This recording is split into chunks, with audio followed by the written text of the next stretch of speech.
And welcome back to Game Escape, here today with a review of Mario Golf World Tour for the Nintendo 3DS. And this is a real gem in the rough for the system. It came out last year, and the general appraisal was that it was very, very traditional. It did nothing new as compared to the other golf games on the Nintendo handhelds, and in fact, on other systems, the NES, even the GameCube had a Nintendo-themed golf game, N64, and so forth. And I think that was generally correct in the sense that, yeah, these games have the same control scheme, more or less, that they've always had, but that's not a bad thing. And if you're a fan of the series, as I am, that is sort of a welcome consistency, that you always know when you fire up a Nintendo golf game, it's going to have that same control scheme. And you can't see it here, but basically you have a bar and you sort of hit it twice, once for distance, once for accuracy and slice. Unfortunately, with game capture as it is on the 3DS, it's very hard to get both screens. But typically that has been seen as kind of frustrating. It takes a lot of time to sort of gauge the timing and have the correct button press to really place the ball where you want to place it. But that has always been the case with these games. That having been said, this one allows you to set it to an easy mode where essentially you're just hitting one button press, and that changes things up a little bit. It does make it a little bit easier, but there have always been other frustrations. Wind. That's the most important factor in this game, is judging the wind, adjusting your aim based on the way the wind is blowing so you can place the ball where you need to.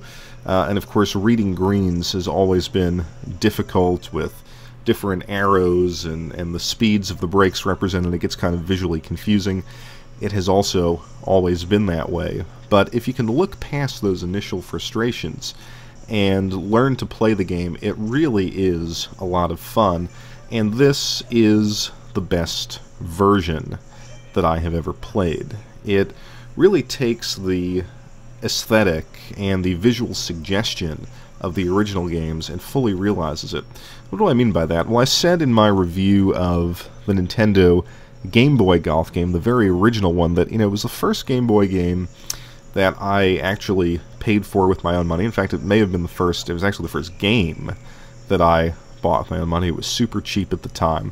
And I always had the feeling that the aesthetic of the game, the kind of visual cues, suggested that this golf course was sort of set off in the distance of the Mushroom Kingdom. You got the sense that as you were, say, playing level 1 of Super Mario Brothers, that, there was always something out there. There was a forest, there was another world, and I always saw these golf games as kind of showing you or suggesting to you, what might be beyond the horizon in the classic Mario games. And this game really, I think, fulfills that promise. I mean, the levels are incredibly lush, and what drew me back to this game is that the 3D is so immersive, and it was something that I just couldn't appreciate on the old 3DS. I wound up playing it for a little bit in 3D, like most games, and then shutting it off for the sake of accuracy. But going back to this game and enjoying it in full 3D was truly wonderful.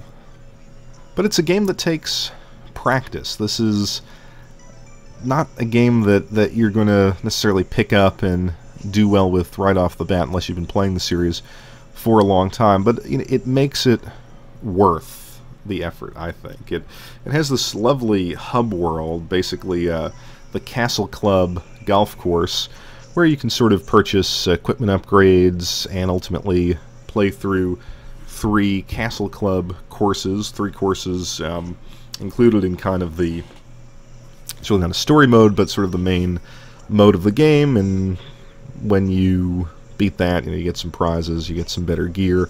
You ultimately challenge Mario on the 3rd course, which is really, really difficult, but very, very rewarding when you can beat him. Beyond that, they have some exclusive courses outside of the Castle Club, and a lot of downloadable content, which I did wind up purchasing, again, just because I was so absorbed by the quality 3D here that I just wanted to see these other courses. So you can, those 6 additional courses and some additional playable characters. It's not a ton of content. It has an online mode, which, you know, as you guys know from following the channel, I don't really play games online. I may actually give it a try one day, but yeah, for basically 6 courses out of the box and 6 downloadable courses for $15, I think another assessment of this game was that it was Nintendo being a little stingy. I would argue that that is true. It would be nice to have maybe 8 courses and then another 3 or 4 to download at a lower price, but the quality is there, and I've felt totally satisfied by every interaction I've had with this game. Once you learn the system, it's actually quite relaxing. It's nice to sit down, try to beat your high scores. There are some challenge modes where you can unlock different characters and so forth, so it's just one of those classic Nintendo handhelds. It's not incredibly deep as far as, you know, obviously story goes. It's not something that is going to capture your attention for weeks on end, but certainly in blocks of time. Like I said, this week, this was my game, and I played it pretty much exclusively every night, and, you know, I'm ready to put it down now, but it's something that I will definitely come back to.